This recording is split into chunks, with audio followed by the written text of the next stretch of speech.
ನಮಸ್ಕಾರ ಸ್ನೇಹಿತರೆ, ಹೇಗಿದ್ರೆ ಎಲ್ಲರೂ ಚೆನ್ನಾಗಿದ್ರೆ ಅನ್ಕೊಡಿ ಸ್ನೇಹಿತರೆ. ಎಲ್ರಿಗೂ ಎಸ್ ಪಿ ಬಿ ಮೀಡಿಯಾದ ಮತ್ತೊಂದು ವಿಡಿಯೋಗೆ ತಮಗೆಲ್ರಿಗೂ ಸ್ವಾಗತ ಸುಸ್ವಾಗತ.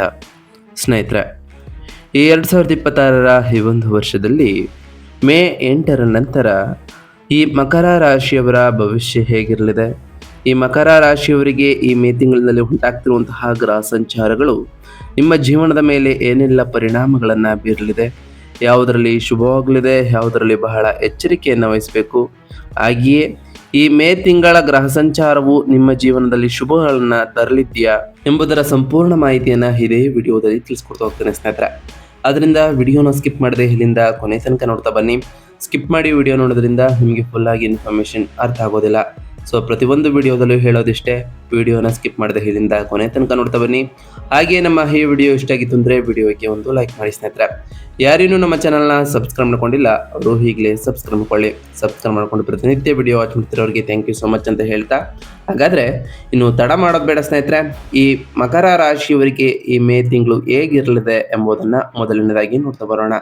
ಮಕರ ರಾಶಿಯವರಿಗೆ ಮೇ 2026ರ ಈ ತಿಂಗಳು ವೈಯಕ್ತಿಕ ಮತ್ತು ವೃತ್ತಿ ಜೀವನದಲ್ಲಿ ಪ್ರಮುಖ ಬದಲಾವಣೆಗಳನ್ನು ತರಲಿದೆ. ನಿಮ್ಮ ಲಗ್ನದ ಅಧಿಪತಿ ಶನಿ 3ನೇ ಮನೆಯಲ್ಲಿ ಬಲವಾಗಿದ್ದು ನಿಮ್ಮಲ್ಲಿ ಅಪಾರ ಧೈರ್ಯವನ್ನು ತುಂಬಲಿದ್ದಾರೆ. ಮೇ 11ರಂದು ಕುಜನು 4ನೇ ಮನೆಯಲ್ಲಿ ಸ್ವಕ್ಷೇತ್ರವನ್ನು ಹೊಂದುವುದು ನಿಮ್ಮ ಆಸ್ತಿಗಳ ಮೌಲ್ಯವನ್ನು ಹೆಚ್ಚಿಸಲಿದ್ದು, ಆದರೆ ಮೇ 14ರಂದು ಯೋಗಕಾರಕನಾದಂತಹ ಶುಕ್ರನು 6ನೇ ಮನೆಗೆ ಪ್ರವೇಶವನ್ನು ಮಾಡಿ, ಹಾಗೆ ಮೇ 15ರಂದು ಸೂರ್ಯ ಮತ್ತು ಬುಧರು 5ನೇ ಮನೆಗೆ ಪ್ರವೇಶವನ್ನು ಮಾಡೋದರಿಂದ ಸೃಜನಶೀಲತೆ, ವಿದ್ಯಾ ಸಂಬಂಧಪಟ್ಟಂತಹ ವಿಷಯಗಳಲ್ಲಿ ಅನುಕೂಲತೆ ಹೆಚ್ಚಾದರೂ ಆರೋಗ್ಯ ಮತ್ತು ಕೌಟುಂಬಿಕ ವಿಷಯಗಳಲ್ಲಿ ಸ್ವಲ್ಪ ಎಚ್ಚರಿಕೆಯನ್ನು ವಹಿಸಬೇಕಾದಂತಹ ತಿಂಗಳು ಈ ಮೇ ತಿಂಗಳಾಗಿರಲಿದೆ.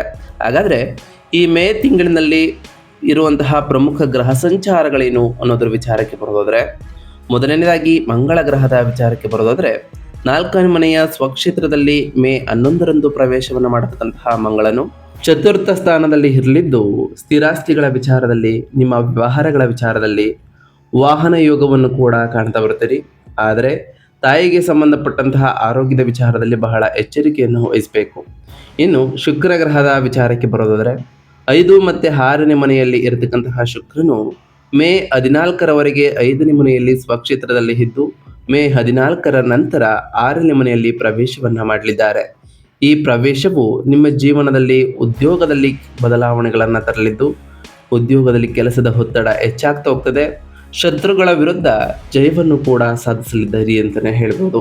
ಇನ್ನು ಸೂರ್ಯಗ್ರಹದ ವಿಚಾರಕ್ಕೆ ಬರೋದಾದರೆ, 4 ಮತ್ತು 5ನೇ ಮನೆಯಲ್ಲಿ ಸೂರ್ಯನು ಈ ತಿಂಗಳಿನಲ್ಲಿ ಇರಲಿದ್ದು ಮೇ 14ರವರೆಗೆ 4ನೇ ಮನೆಯಲ್ಲಿ ಉಚ್ಚ ಸ್ಥಾನದಲ್ಲಿ ಇದ್ದಂತಹ ಸೂರ್ಯನು ಮೇ 15ರ ನಂತರ 5ನೇ ಮನೆಯಲ್ಲಿ ಪ್ರವೇಶವನ್ನು ಮಾಡೋ ಕಾರಣ ಸಂತಾನ ವಿಷಯಗಳಲ್ಲಿ ಬದಲಾವಣೆಗಳನ್ನು ಕಾಣ್ತಾ ಬರ್ತೀರಿ.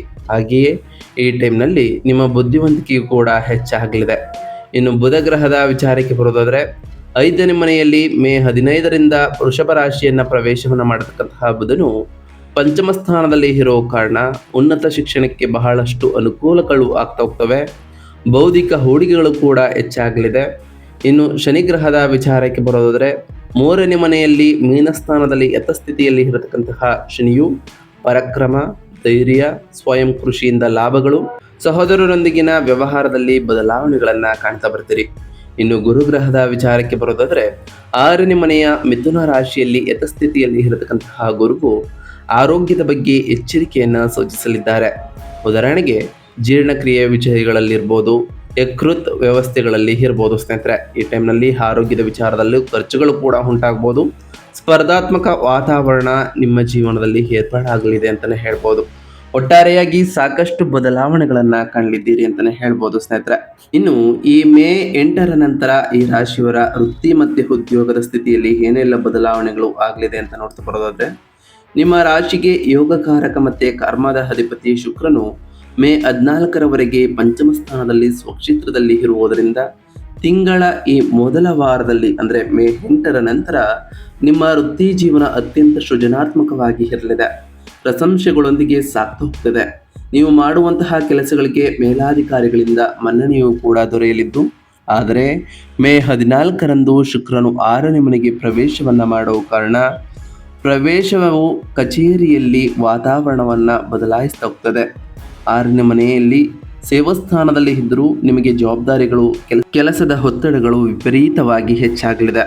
ಸಹೋದ್ಯೋಗಿಗಳಿಂದ ಸ್ಪರ್ಧೆ ಎದುರಾದರೂ ಲಗ್ನಾಧಿಪತಿಯಾದಂತಹ ಶನಿ 3ನೇ ಮನೆಯಲ್ಲಿ ಇರುವುದರಿಂದ ನಿಮ್ಮ ಧೈರ್ಯ ಕುಂದುವುದಿಲ್ಲ. ಶತ್ರುಗಳ ಸಂಚುಗಳನ್ನು ಸಮರ್ಥವಾಗಿ ಮೆಟ್ಟಿಸ್ತಾ ಹೋಗ್ತೀರಿ ಅಂತಲೇ ಹೇಳ್ಬೋದು ಸ್ನೇಹಿತರೆ. ಇನ್ನು ವ್ಯಾಪಾರ ಮತ್ತು ಸ್ವಯಂ ಉದ್ಯೋಗದ ವಿಚಾರಕ್ಕೆ ಬರೋದಾದರೆ, ಈ ರಾಶಿಯ ವ್ಯಾಪಾರಸ್ಥರಿಗೆ ಮೇ 8ರ ನಂತರ, ಅದರಲ್ಲೂ ರಿಯಲ್ ಎಸ್ಟೇಟ್ ಮತ್ತು ಆಟೋಮೊಬೈಲ್ ಕ್ಷೇತ್ರಗಳಲ್ಲಿ ಕೆಲಸ ಮಾಡ್ತಿರೋರಿಗೆ ಬಹಳ ಲಾಭಗಳನ್ನು ಕಾಣ್ತಾ ಬರ್ತೀರಿ. ಮೇ 11ರಂದು ಲಾಭ ಮತ್ತು ಚತುರ್ಥಾಧಿಪತಿಯಾದಂತಹ ಕುಜನು 4ನೇ ಮನೆಯಲ್ಲಿ ಸ್ವಕ್ಷೇತ್ರದಲ್ಲಿ ಹೋಗೋ ಕಾರಣ ಭೂಮಿ, ಅಪಾರ್ಟ್ಮೆಂಟ್ಗಳ ವಿಚಾರ ಇರ್ಬೋದು, ಕನ್ಸ್ಟ್ರಕ್ಷನ್ ವಿಚಾರದಲ್ಲಿರ್ಬೋದು, ವ್ಯಾಪಾರ ಮಾಡ್ತಿರೋರಿಗೆ ಲಾಭದ ಸುರಿಮಳೆಯೇ ಸುರಿತದೆ ಅಂತಲೇ ಹೇಳ್ಬೋದು. ಅದರಲ್ಲೂ ಕಲೆ, ಮೀಡಿಯಾ, ಡಿಸೈನಿಂಗ್ ಮುಂತಾದ ಸ್ವಯಂ ಉದ್ಯೋಗದಲ್ಲಿ ತೊಡಗಿಕೊಂಡಿರೋರಿಗೆ ಶುಕ್ರನ ಸಕಾರಾತ್ಮಕತೆ ಮೇ 15ರ ನಂತರ ಸ್ಪರ್ಧಾತ್ಮಕ ವಾತಾವರಣವನ್ನು ನಿರ್ಮಾಣ ಮಾಡಲಿದೆ. ನಿಮ್ಮ ಸೇವೆಗಳಿಗೆ ತಕ್ಕಂತಹ ಆರ್ಥಿಕ ಪ್ರತಿಫಲವೂ ಕೂಡ ದೊರೆಯಲಿದೆ. ಆದರೆ ಅದಕ್ಕೆ ತಕ್ಕಂತಹ ಶ್ರಮವನ್ನು ಕೂಡ ನೀವು ಮಾಡಬೇಕಾಗಿರ್ತದೆ. ಕಾಂಟ್ರಾಕ್ಟ್ಗಳನ್ನು ಮಾಡಿಕೊಳ್ಳುವಾಗ ಸಂವಹನದಲ್ಲಿ ದೋಷವಿಲ್ಲದಂತೆ ನೋಡ್ಕೊಳ್ತಾ ಬನ್ನಿ. ಇದು ಕೂಡ ನಿಮ್ಮ ಜೀವನದಲ್ಲಿ ಒಂದಿಷ್ಟು ಬದಲಾವಣೆಗಳನ್ನು ತರಲಿದೆ. ಇನ್ನು ಹಣಕಾಸಿನ ವಿಚಾರದ ಬಗ್ಗೆ ಮಾತನಾಡ್ತಾ ಬರೋದಾದ್ರೆ ಸ್ನೇಹಿತರೆ, ಹಣಕಾಸಿನ ವಿಚಾರದಲ್ಲಿ 2ನೇ ಮನೆಯಲ್ಲಿ ರಾಹುವಿನ ಸಂಚಾರ ಉಂಟಾಗೋ ಕಾರಣ ಅನಿರೀಕ್ಷಿತವಾದಂತಹ ಖರ್ಚುಗಳು ಬಂದೇ ಬರ್ತವೆ. ಮುಖ್ಯವಾಗಿ ಮೇ 14ರವರೆಗೆ ಗೃಹ ಅಗತ್ಯಗಳಿಗಾಗಿ ಅಥವಾ ವಾಹನಗಳಿಗಾಗಿ ಹಣ ಖರ್ಚಾಗ್ಬೋದು. ಆದರೆ ಮೇ 11ರಂದು ಕುಜನು ಬಲಗೊಳ್ಳುವುದರಿಂದ ಸ್ಥಿರಾಸ್ತಿಗಳ ರೂಪದಲ್ಲಿ ನಿಮ್ಮ ಧನ ಲಾಭದಲ್ಲಿ ಇರಲಿದೆ. ಆಸ್ತಿಗಳ ಖರೀದಿ ಅಥವಾ ಮಾರಾಟ ಲಾಭವಾಗಿರಲಿದೆ. ಮೇ 15ರ ನಂತರ ಅಷ್ಟಮಾಧಿಪತಿಯಾದಂತಹ ಸೂರ್ಯನು 5ನೇ ಮನೆಗೆ ಹೋಗುವುದರಿಂದ ಊಹಾತ್ಮಕ ಹೂಡಿಕೆಗಳನ್ನು ಮಾಡುವವರು ಎಚ್ಚರಿಕೆಯನ್ನು ವಹಿಸಬೇಕು. ಆಕಸ್ಮಿಕ ಲಾಭಗಳು, ನಷ್ಟಗಳು ಎರಡೂ ಸಂಭವಿಸುವಂತಹ ಸಾಧ್ಯತೆಯೂ ಕೂಡ ಇರಲಿದೆ. ಇನ್ನು ಈ ರಾಶಿಯವರ ಆರೋಗ್ಯದ ವಿಚಾರಕ್ಕೆ ಬರೋದಾದರೆ, ಆರೋಗ್ಯದ ದೃಷ್ಟಿಯಿಂದ ಮೇ 14ರ ನಂತರ ಎಚ್ಚರಿಕೆ ಅಗತ್ಯ ಅಂತಲೇ ಹೇಳ್ಬೋದು. 6ನೇ ಮನೆಯಲ್ಲಿ ಗುರು ಮತ್ತು ಶುಕ್ರರ ಸಂಯೋಗ ಉಂಟಾಗೋ ಕಾರಣ ಹಾರ್ಮೋನಿಂಗ್ ಇಂಬ್ಯಾಲೆನ್ಸ್ ಉಂಟಾಗ್ಬೋದು. ಡಯಾಬಿಟಿಸ್ ಅಥವಾ ಜೀರ್ಣಾಂಗ ಹಾಗೆ ಯಕೃತ್ಗೆ ಸಂಬಂಧಪಟ್ಟಂತಹ ಸಮಸ್ಯೆಗಳು ನಿಮಗೆ ತಲೆದೂರಬಹುದು. ಸಿಹಿ ಪದಾರ್ಥಗಳು, ಜಂಕ್ ಫುಡ್ಗಳನ್ನು ಆದಷ್ಟು ಅವಾಯ್ಡ್ ಮಾಡ್ತಾ ಬನ್ನಿ. ಹಾಗೆಯೇ 4ನೇ ಮನೆಯಲ್ಲಿ ಕುಜನ ಸಂಚಾರದಿಂದ ಅಸಿಡಿಟಿ ಅಥವಾ BP ಹೆಚ್ಚಾಗುವಂತಹ ಸಾಧ್ಯತೆ ಇರಲಿದೆ. ಲಗ್ನದ ಅಧಿಪತಿಯಾದಂತಹ ಶನಿ 3ನೇ ಮನೆಯಲ್ಲಿ ಬಲವಾಗಿರುವುದರಿಂದ ಯಾವುದೇ ರೋಗ ಬಂದರೂ ಬೇಗನೆ ಗುಣಮುಖರಾಗ್ತಾ ಹೋಗ್ತೀರಿ. ಆಯಸ್ಸಿಗೆ ಯಾವುದೇ ತೊಂದರೆ ಇರುವುದಿಲ್ಲ ಅಂತಲೇ ಹೇಳ್ಬೋದು. ಇನ್ನು ಈ ರಾಶಿಯವರ ಕುಟುಂಬ ಮತ್ತು ವೈಯಕ್ತಿಕ ಸಂಬಂಧಗಳ ವಿಚಾರಕ್ಕೆ ಬರೋದಾದ್ರೆ, ಗೃಹ ಸ್ಥಾನವಾದ ಮೇಷ ರಾಶಿಯಲ್ಲಿ ಕುಜನು ಮತ್ತು ಮೇ 14ರವರೆಗೆ ಉಚ್ಚ ಸ್ಥಾನದಲ್ಲಿ ಸೂರ್ಯನ ಪ್ರಭಾವದಿಂದಾಗಿ ಮನೆಯ ವಾತಾವರಣ ಸ್ವಲ್ಪ ಬಿಸಿಯಾಗಿರಲಿದೆ. ಅಹಂಕಾರದ ವಾಗ್ವಾದಗಳು, ಮುಖ್ಯವಾಗಿ ತಾಯಿಯೊಂದಿಗೆ ಅಥವಾ ಕುಟುಂಬದ ಹಿರಿಯರೊಂದಿಗೆ ಭಿನ್ನಾಭಿಪ್ರಾಯಗಳು ಮೂಡ್ಬೋದು. ಅವರ ಆರೋಗ್ಯಕ್ಕೆ ವೈದ್ಯಕೀಯ ಖರ್ಚುಗಳು ಕೂಡ ಬರ್ಬೋದು ಸ್ನೇಹಿತರೆ. 2ನೇ ಮನೆಯಲ್ಲಿ ರಾಹು ಇರುವುದರಿಂದ ನಿಮ್ಮ ಮಾತು ಕಠಿಣವಾಗದಂತೆ ಎಚ್ಚರಿಕೆಯನ್ನು ವಹಿಸಬೇಕು. ಮೇ 15ರ ನಂತರ ಸೂರ್ಯನು 5ನೇ ಮನೆಗೆ ಪ್ರವೇಶವನ್ನು ಮಾಡೋ ಕಾರಣ ಮಕ್ಕಳ ಓದು, ಭವಿಷ್ಯದ ಬಗ್ಗೆ ಪ್ರಮುಖ ನಿರ್ಧಾರಗಳನ್ನು ತೆಗೆದುಕೊಳ್ತಾ ಹೋಗ್ತೀರಿ. ಅವರ ಬೆಳವಣಿಗೆಯತ್ತ ನೀವು ಗಮನವನ್ನು ಹರಿಸ್ತಾ ಬರ್ತೀರಿ ಅಂತಲೇ ಹೇಳ್ಬೋದು. ಇನ್ನು ಶಿಕ್ಷಣ ಮತ್ತು ವಿದ್ಯಾರ್ಥಿಗಳ ವಿಚಾರಕ್ಕೆ ಬರೋದಾದರೆ, ವಿದ್ಯಾರ್ಥಿಗಳ ವಿಚಾರದಲ್ಲಿ ಈ ಮೇ 8ರ ನಂತರ ಸಾಕಷ್ಟು ಬದಲಾವಣೆಗಳನ್ನು ಕಾಣ್ತಾ ಬರ್ತೀರಿ. ಅದರಲ್ಲೂ ಮೇ 15ರಂದು ವಿದ್ಯಾಸ್ಥಾನವಾದಂತಹ 5ನೇ ಮನೆಯಲ್ಲಿ ಸೂರ್ಯ ಮತ್ತು ಭಾಗ್ಯಾಧಿಪತಿಯಾದಂತಹ ಬುಧನು ಸೇರೋ ಕಾರಣ ವಿದ್ಯಾರ್ಥಿಗಳಿಗೆ ವಿಶೇಷವಾದಂತಹ ಶುಭ ಫಲಿತಾಂಶಗಳು ಸಿಗಲಿದೆ. ನಿಮ್ಮ ಏಕಾಗ್ರತೆ ಈ ಟೈಮ್ನಲ್ಲಿ ಹೆಚ್ಚಾಗಲಿದ್ದು ಜ್ಞಾಪಕ ಶಕ್ತಿ ಅದ್ಭುತವಾಗಿ ಕೆಲಸವನ್ನು ಮಾಡಲಿದೆ. ಉನ್ನತ ಶಿಕ್ಷಣ ಅಥವಾ ರಿಸರ್ಚ್ ಕ್ಷೇತ್ರದಲ್ಲಿ ಕೆಲಸ ಮಾಡ್ತಿರೋರಿಗೆ ಉತ್ತಮ ಸ್ಕಾಲರ್ಶಿಪ್ ಸಿಗಲಿದ್ದು ವಿದೇಶಿ ಅವಕಾಶಗಳು ಕೂಡ ಲಭಿಸಲಿದೆ. ಲಾಜಿಕ್ ಮತ್ತು ಗಣಿತ ಸಂಬಂಧಪಟ್ಟಂತಹ ವಿಷಯಗಳಲ್ಲಿ ಉತ್ತಮ ಪ್ರತಿಭೆಯನ್ನು ಈ ರಾಶಿಯವರು ತೋರ್ತಾ ಬರ್ತೀನಿ ಅಂತಲೇ ಹೇಳ್ಬೋದು. ಒಟ್ಟಾರೆಯಾಗಿ ಸಾಕಷ್ಟು ಬದಲಾವಣೆಗಳನ್ನು ಈ ಮೇ 8ರ ನಂತರ ಕಾಣ್ತಾ ಬರ್ತೀರಿ. ಗ್ರಹದ ಸಂಚಾರಗಳು ಒಂದಿಷ್ಟು ಸಕಾರಾತ್ಮಕ ಬದಲಾವಣೆಯನ್ನು ತಂದರೆ ಒಂದಿಷ್ಟು ಎಚ್ಚರಿಕೆಯ ಸೂಚನೆಗಳನ್ನು ಕೂಡ ತರ್ತಾ ಬರ್ತವೆ. 4ನೇ ಮನೆಯಲ್ಲಿ ಕುಜನಿಂದ ಉಂಟಾಗುವಂತಹ ಗೃಹದ ಅಶಾಂತಿಯನ್ನು ನಿವಾರಿಸಿಕೊಂಡು 6ನೇ ಮನೆಯಲ್ಲಿ ಯೋಗಕಾರಕನಾದಂತಹ ಶುಕ್ರನಿಂದ ವೃತ್ತಿ ಲಾಭಗಳನ್ನು ಪಡೆಯಲು ನಾವು ತಿಳಿಸ್ಕೊಡುವಂತಹ ಸರಳ ಪರಿಹಾರವನ್ನು ಮಾಡ್ತಾ ಬನ್ನಿ ಸ್ನೇಹಿತರೆ. ಸಾಕಷ್ಟು ಬದಲಾವಣೆಗಳನ್ನು ಕಾಣ್ತಾ ಬರ್ತೀರಿ. ಮೊದಲನೇದಾಗಿ ದುರ್ಗಾ ಮಾತೆ ಮತ್ತು ರಾಹು ಶಾಂತಿಯನ್ನು ಮಾಡುವುದು ಮುಖ್ಯ. ಅದೇನೆಂದರೆ, 2ನೇ ಮನೆಯಲ್ಲಿ ರಾಹುವಿನಿಂದಾಗಿ ಮಾತು ಜಾರದಂತೆ ಇರಲು ಆರ್ಥಿಕ ನಷ್ಟಗಳನ್ನು ತಡೆಯಲು ಮಂಗಳವಾರ ಅಥವಾ ಶುಕ್ರವಾರದಂದು ತಾಯಿ ದುರ್ಗಾದೇವಿಯನ್ನು ಆರಾಧಿಸಿ.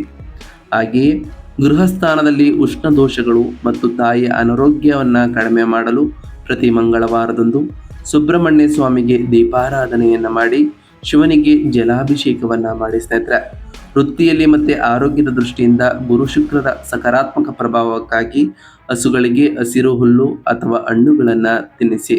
ಹಾಗೆ ಪ್ರತಿ ಗುರುವಾರದಂದು ಓಂ ಗುರುಭ್ಯೋ ನಮಃ ಎಂಬ ಮಂತ್ರವನ್ನು ಜಪಿಸಿ ಗುರುಗಳು ಮತ್ತು ಹಿರಿಯರ ಆಶೀರ್ವಾದವನ್ನು ಪಡೆದುಕೊಂಡು ಗುರುರಾಯರ ಜಪವನ್ನು ಮಾಡಿ. ಪ್ರತಿ ಗುರುವಾರದಂದು ನಿಮ್ಮ ಕೈಲಾದಷ್ಟು ಬಡವರಿಗೆ ದಾನವನ್ನು ಮಾಡಿ ಸ್ನೇಹಿತರೆ. ಪ್ರತಿ ಶುಕ್ರವಾರ ತಾಯಿ ಜಗನ್ಮಾತೆಯಾದಂತಹ ಲಕ್ಷ್ಮೀ ದೇವಿಗೆ ಪೂಜೆಯನ್ನು ಸಲ್ಲಿಸಿ ಲಕ್ಷ್ಮೀ ದೇವಿಗೆ ಪ್ರಿಯವಾಗಿರುವಂತಹ ಬಿಳಿ ಹೂಗಳನ್ನು ಅರ್ಪಿಸಿ ಪೂಜೆಯನ್ನು ಸಲ್ಲಿಸೋದ್ರಿಂದ ಆ ಲಕ್ಷ್ಮೀ ದೇವಿಯ ಕೃಪೆಯೂ ಕೂಡ ಸಿಗಲಿದೆ. ಪ್ರತಿ ಶನಿವಾರದಂದು ಓಂ ಶಂ ಶನೈಶ್ವರಾಯ ನಮಃ ಎಂಬ ಮಂತ್ರವನ್ನು ಜಪಿಸಿ ಸಾಧ್ಯವಾದರೆ ಶನಿದೇವರ ದೇವಾಲಯಕ್ಕೆ ತೆರಳಿ ಶನಿದೇವರಿಗೆ ಪ್ರಿಯವಾಗಿರುವಂತಹ ಕಪ್ಪು ಎಳ್ಳಿನ ಬತ್ತಿಯನ್ನು ಶನಿದೇವರ ದೇವಸ್ಥಾನದಲ್ಲಿ ಹಚ್ಚೋದ್ರಿಂದ ಬಹಳಷ್ಟು ಬದಲಾವಣೆಗಳನ್ನು ಕಾಣ್ತಾ ಬರ್ತೀರಿ. ಶನಿಯ ಅನುಗ್ರಹವೂ ಕೂಡ ನಿಮಗೆ ಸಿಗಲಿದೆ. ನಾವು ತಿಳಿಸ್ಕೊಟ್ಟಿರುವಂತಹ ಈ ಎಲ್ಲ ಸರಳ ಪರಿಹಾರಗಳನ್ನು ಈ ರಾಶಿಯವರು ಮಾಡಿದ್ದೇ ಆದರೆ ಸಾಕಷ್ಟು ಬದಲಾವಣೆಗಳ ಜೊತೆಗೆ ನೀವು ಅಂದುಕೊಂಡಿರುವಂತಹ ವಿಷಯಗಳು ಕೂಡ ನಡೀತಾ ಬರ್ತವೆ ಸ್ನೇಹಿತರೆ. ಇದಾಗಿತ್ತು ಇವತ್ತಿನ ಒಂದು ವಿಡಿಯೋ ಸ್ನೇಹಿತರೆ. ವಿಡಿಯೋ ಇಷ್ಟ ಆಗಿತ್ತು ಅಂದರೆ ವಿಡಿಯೋಗೆ ಒಂದು ಲೈಕ್ ಮಾಡಿ. ಯಾರೇನು ನಮ್ಮ ಚಾನಲ್ನ ಸಬ್ಸ್ಕ್ರೈಬ್ ಮಾಡ್ಕೊಂಡಿಲ್ಲ ಅವರು ಈಗಲೇ ಸಬ್ಸ್ಕ್ರೈಬ್ ಮಾಡ್ಕೊಳ್ಳಿ. ಸಬ್ಸ್ಕ್ರೈಬ್ ಮಾಡಿಕೊಂಡು ಪ್ರತಿನಿತ್ಯ ವಿಡಿಯೋ ವಾಚ್ ಮಾಡ್ತಿರೋರಿಗೆ ಥ್ಯಾಂಕ್ ಯು ಸೋ ಮಚ್ ಅಂತ ಹೇಳ್ತಾ, ಹಾಗೆ ಕಮೆಂಟ್ನಲ್ಲಿ ಓಂ ಶನೈಶ್ವರಾಯ ನಮಃ, ಓಂ ಗುರುಭ್ಯೋ ನಮಃ, ಓಂ ಲಕ್ಷ್ಮೀನಾರಾಯಣಾಯ ನಮಃ, ಓಂ ಅಂಗರಾಯಕಾಯ ನಮಃ, ಓಂ ದುರ್ಗಾದೇವಿಯೇ ನಮಃ, ಓಂ ಸುಬ್ರಹ್ಮಣ್ಯ ಸ್ವಾಮಿಯೇ ನಮಃ ಎಂದು ಕಮೆಂಟ್ ಮಾಡಿ ಸ್ನೇಹಿತರೆ. ಆ ಶನಿದೇವರು, ಮಂಗಳದೇವ, ಗುರುದೇವ, ಲಕ್ಷ್ಮೀನಾರಾಯಣ ಹಾಗೆಯೇ ಸುಬ್ರಹ್ಮಣ್ಯ ಸ್ವಾಮಿ ಮತ್ತು ದುರ್ಗಾ ತಾಯಿ ನಿಮಗೆ ಆಯುಷ್ಯ ಆರೋಗ್ಯ ಸಮೃದ್ಧಿಗಳನ್ನು ಕೊಟ್ಟು ಕಾಪಾಡಲಿ. ನೀವು ಅಂದುಕೊಂಡಿರುವಂತಹ ಕಾರ್ಯಗಳು ಯಾವುದೇ ಅಡೆತಡೆ ಇಲ್ಲದೆ ನೆರವೇರಲಿ ಅಂತ ಕೇಳ್ಕೊಳ್ತಾ ಈ ವಿಡಿಯೋನ ಮುಗಿಸ್ತಿದ್ದೀನಿ ಸ್ನೇಹಿತರೆ. ಸಿಗ್ತೀನಿ ಮತ್ತೊಂದು ವಿಡಿಯೋದೊಂದಿಗೆ. Thank you for watching.